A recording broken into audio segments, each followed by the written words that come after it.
please subscribe and hit the notification bell. You will need a bucket that is more than 24 cm deep.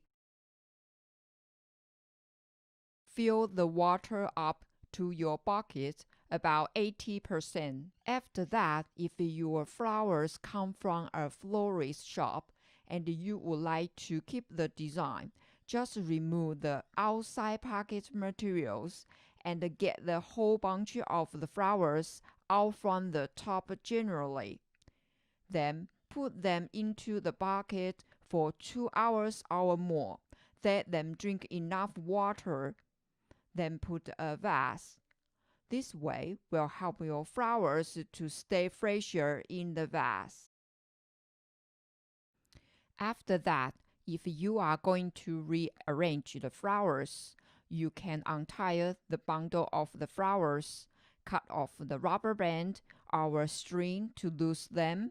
If some of them are tangled together, separate them properly, so every flower and stem can fully absorb water properly.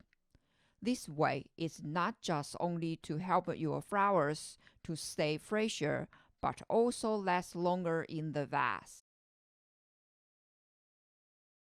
The flowers will need enough water to absorb when you put them into a vase.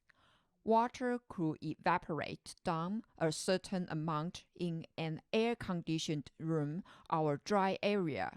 Therefore, add fresh water into the vase every day. It's a good way to take care of your flowers. Also, adding fresh water could reduce some bacterial growth too, as most of the tap water has chlorine.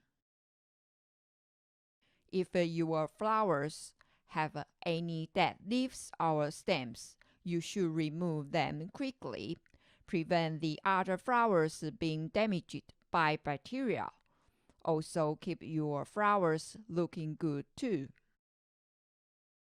Check the water per 1 or 2 days. If it turns cloudy, you should change it.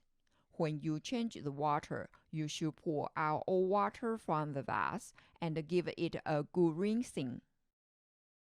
Here are some examples where I removed some dead flowers and leaves. Also, I redesigned the flowers to make the entire shape look good. As long as you take care of your flowers well, some buds will open to become flowers. You will have a good-looking flower arrangement in your place for a while. Thank you so much for checking out this course. I hope that you enjoyed this tutorial. I will share more interesting DIY courses with you. Please subscribe if you like this content. See you soon next time.